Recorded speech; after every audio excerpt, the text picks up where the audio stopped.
Selamat jumpa lagi guys, jalan-jalan kali ini mencoba untuk menyusuri destinasi wisata yang bisa dinikmati di jalur timur dari Provinsi Jatim. Destinasi ini dapat dikatakan lumayan banyaklah untuk mengisi liburan kali ini. Cerita kali ini diawali dari kota Jember. Memasuki kotanya yang dapat dinikmati untuk dari kota ini adalah sekitar alon-alon kotanya. Sembari istirahat melepas lelah lumayan sambil jalan kesi bisa melihat-lihat suasana baru, bila dibandingkan dengan kondisi 5 tahun lalu. Mumpung situasi masih pagi, yuk kita berangkat mengingat jaraknya cukup lumayan jauh sekitar 40 kilometeran, paling tidak perlu waktu 1 zaman. Lewat jalan pedesaan dan persawahan yang luas rupanya cukup menghibur pula. Mungkin pemandangan dan situasi dalam kota bukan tujuan utama destinasi. Dari peta pariwisata di Jember ada destinasi pantai yang cukup populer di sini, yaitu Pantai Papuma dan Pantai Ulo. Nama Papuma sendiri sebenarnya adalah sebuah singkatan dari Pasir Putih Malikan. Pantai Papuma ini berada di Desa Lojejer, Kecamatan Wuluhan.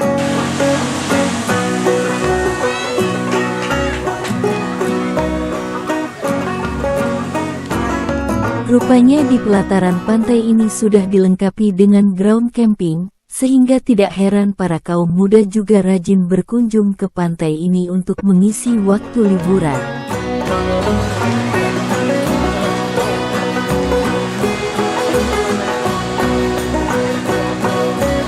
Pantai Papuma merupakan pantai yang indah.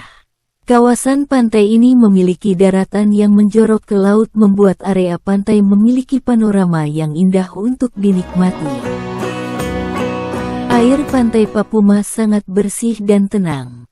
Jika dilihat dari atas bukit, pantai Papuma terlihat seperti zamrud berwarna hijau karena warna dari alga laut. Berbagai aktivitas dapat dilakukan di pantai ini, antara lain berfoto, main ombak, main air, menikmati pantai dari Bukit Siti Hinggil, menjelajahi pulau dengan perahu nelayan, serta menikmati hidangan laut. Pantai tetangganya dari Papuma adalah Pantai Watu Ulo. Keduanya hanya dipisahkan oleh sebuah bukit. Adalah pantai yang terdapat batu panjang bagaikan ular menjadi daya tarik Pantai Watu Ulo. Batu panjang juga terlihat memiliki sisik, seperti sisik ular.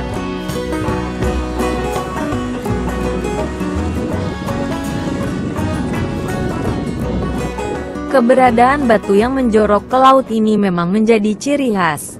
Selain itu juga kisah-kisah legenda beredar. Ada banyak versi cerita dari batu panjang yang berbentuk seperti ular tersebut. Salah satu cerita mengatakan bahwa batu ini sebenarnya adalah seekor naga yang sedang bersemadi. Konon naga itu adalah utusan Aji Saka untuk bersemadi dan akan kembali menjadi manusia begitu terbangun nanti. Ke arah Banyuwangi, tentu tidak luput melewati Alas Gumitir. Alas Gumitir adalah sebuah hutan lebat dengan jalur berkeloknya yang terkenal. Wisatawan kerap melewati jalur ini, baik motor, mobil, hingga kendaraan besar lainnya. Jalur ini menawarkan udara lebih sejuk dan teduh, karena sepanjang jalan masih berupa pepohonan lebat. Meskipun terdapat kisah mistis namun di kawasan ini terdapat beragam pesona. Salah satunya ada di rest area dan kafe yang dapat disinggahi wisatawan.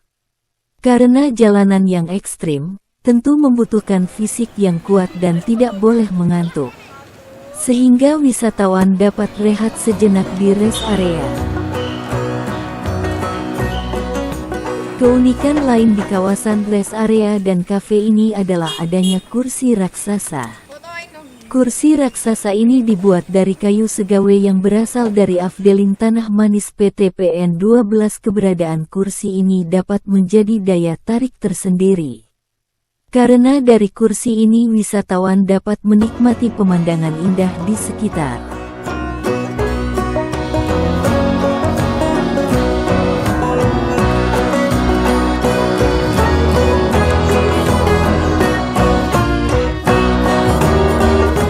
Naik kereta api rasanya hal yang biasa, tapi bagaimana sensasinya jikalau naik kereta api mini yang melintasi rel kereta api beneran?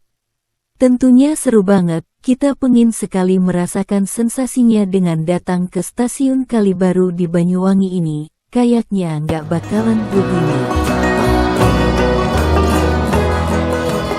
Selain sensasinya sebenarnya ada yang lebih penting yaitu, tidak lepas dari sejarah pada zaman penjajahan Belanda. Kalibaru dan segala isinya zaman itu merupakan sentra perkebunan kopi. Tengok saja ke bawah atau ke samping sepanjang rel yang dilewati, sampai saat ini terlihat banyak aktivitas yang erat kaitannya dengan kopi yang lagi populer. Mulai dari menanam, memanen, mengolah dan masih adanya pabrik-pabrik pengolahan kopi yang beroperasi.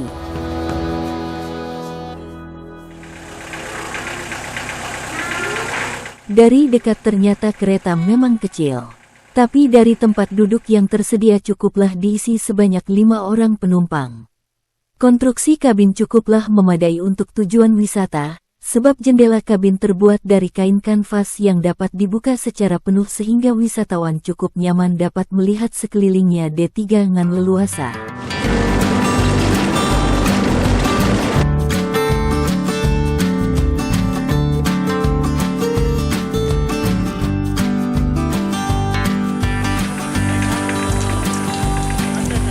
Sebenarnya sensasinya terletak pada lanskap alamnya yang sangat memukau. Terdapat jurang yang lumayan dalam terutama lembah yang terbentuk antar bukit yang di atasnya dihubungkan oleh jembatan rel kereta api. Kalau menengok ke bawah rasanya ngeri-ngeri sedap.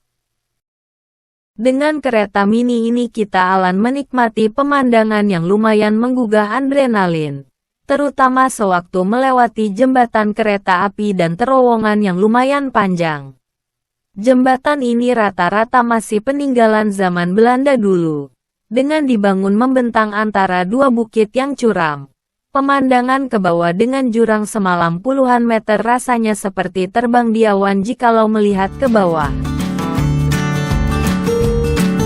Yuk lanjut perjalanan ke destinasi yang namanya Dejawatan. Tempat ini merupakan tempat wisata yang terletak Desa Benculuk, Kecamatan Celuring, Kabupaten Banyuwangi, Jawa Timur.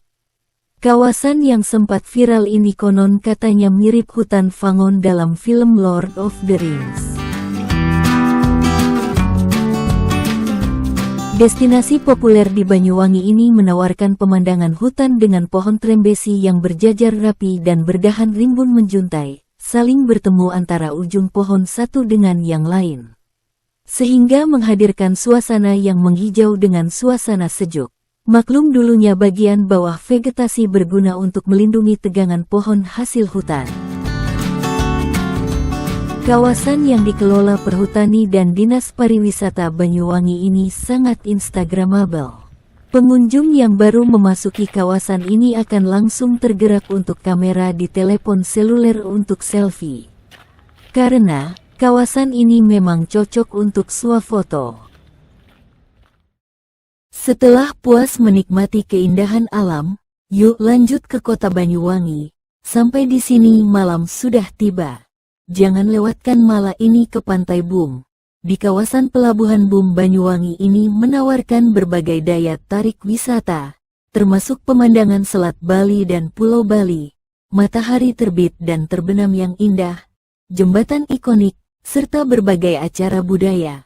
Pengunjung dapat menikmati berbagai aktivitas seperti berjalan-jalan di dermaga, bersepeda, kulineran, dan berfoto di berbagai spot menarik. Jembatan Pantai Bum yang unik dan instagramable menjadi salah satu daya tarik utama. Lampu warna-warna dan dekorasi jembatan yang terbuat dari bahan tradisional, seperti kayu dan bambu terlihat sangat eksotis, seakan-akan terbuat dari bahan yang wah dan mahal.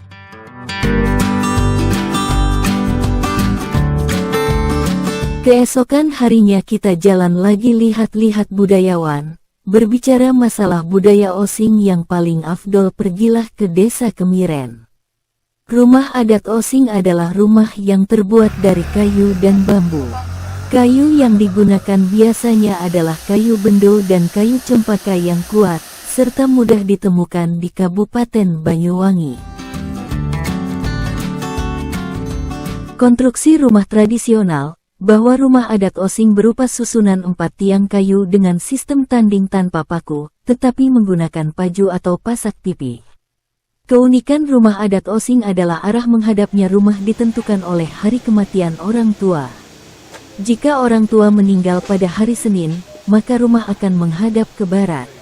Jika meninggal pada hari Selasa, maka rumah harus menghadap ke timur.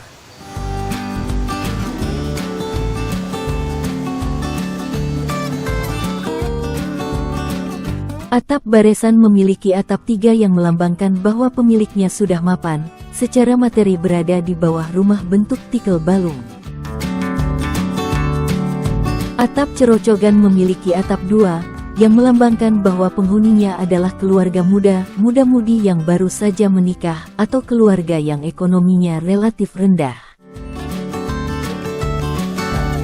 Atap rumah bagi masyarakat suku Osing, melambangkan suatu kasta. Atap rumah Osing terbagi menjadi atap tikel balung, baresan, dan cerocogan. Atap tikel balung mempunyai ciri beratap 4, hal ini melambangkan bahwa penghuninya sudah mapan.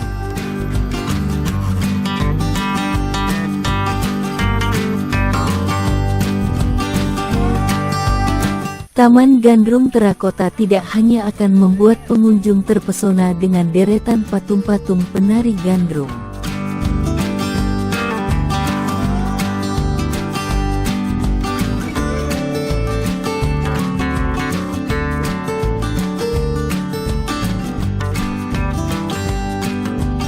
Penataan patung. Ada formasi tari yaitu, sendra tari meras gandrung menceritakan proses ritual yang menandai bahwa seseorang sudah dinyatakan lulus dan siap melakukan pementasan tari gandrung secara utuh.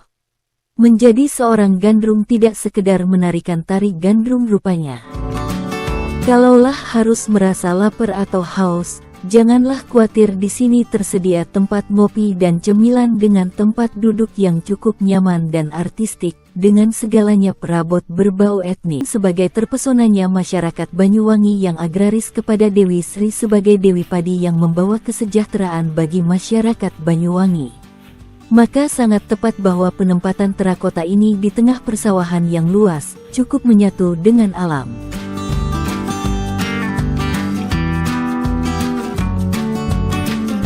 Dari tanah kembali ke tanah, menjadi dasar filosofis berbagai bentuk patung terakota.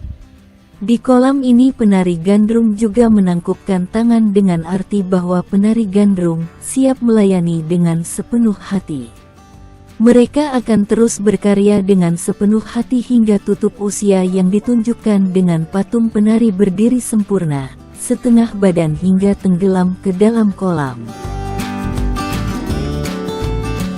Setelah puas mengunjungi Taman Terakota, teruslah kita menyusuri jalan sempit nan berlaku tetapi asik banget, menuju licin. Tentunya jangan lupa menginap terlebih dahulu sembari menunggu malam hari. Berangkat pada malam hari adalah waktu yang tepat untuk menikmati keindahan Kawah Ijen. Selain asap belerangnya belum begitu tebal, juga kondisi tiupan angin sangat lemah, sehingga bau belerang yang bikin sesak napas tidak menyebar kemana-mana.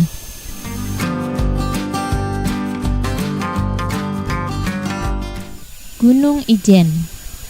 Gunung Ijen atau lebih dikenal dengan Kawah Ijen adalah salah satu gunung yang masih aktif sampai sekarang. Memiliki ketinggian 2.443 meter dari permukaan laut. Berdinding kaldera setinggi 300 sampai 800 meter dan telah 4 kali meletus di tahun 1796,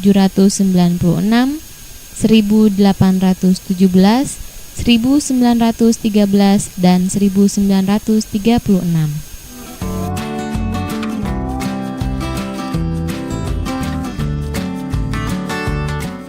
Kawasan gunung berapi ini terdapat pertambangan belerang, di mana mengindikasikan gunung ini masih aktif dan beraktivitas. Saat berada di kawasan Kawah Ijen, pengunjung bisa menyaksikan para penambang yang sibuk membawa tumpukan belerang di punggung mereka, menyusuri jalan yang curam dan dipenuhi oleh gas beracun yang berbahaya.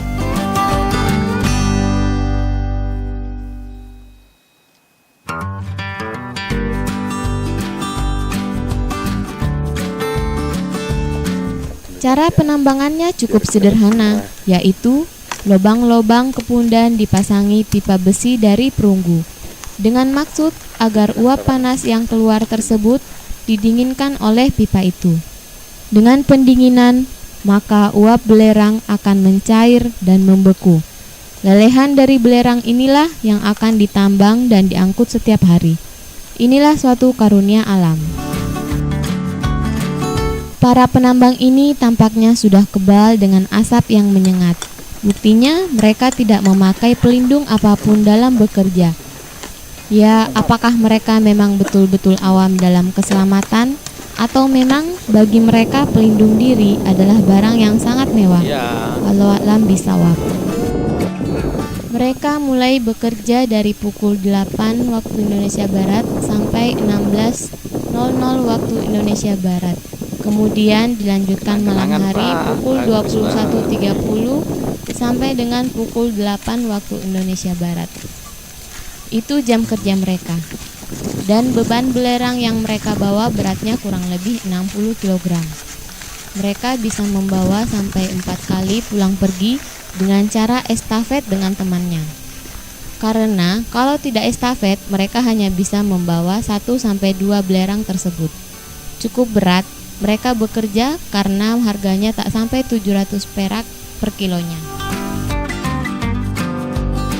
Dengan mengikuti jalur peta wisata, setelah turun dari Kawah Ijen, yuk lanjut ke arah Bondowoso, masih dengan jalan yang berliku, kadang sesekali melewati punggung bukit dan daerah perkebunan, kita menuju air panas dan air terjun Belawan. Menuju pemandian air panas belakang ini, diawali dari jalan desa ke arah air panas sebenarnya tidak terlalu jauh, namun kondisi jalannya kurang bagus. Apalagi beberapa ratus meter sebelum parkiran kondisi jalannya menurun tajam, jalannya hanya cukup untuk satu mobil ditambah belokan tajam, ngeri-ngeri sedap tapi tetap asik juga.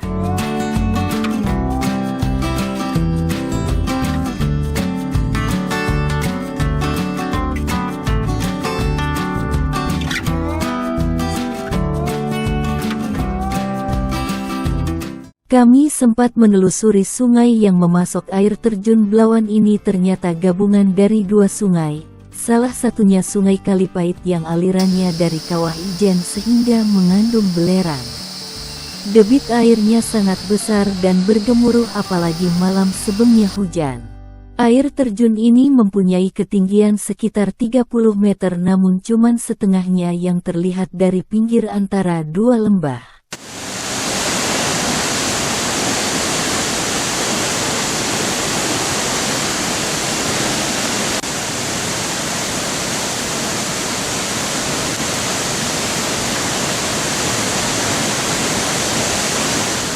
Dan uniknya saat salah satu aliran sungai pada hulu terjadi hujan maka air terjun jadi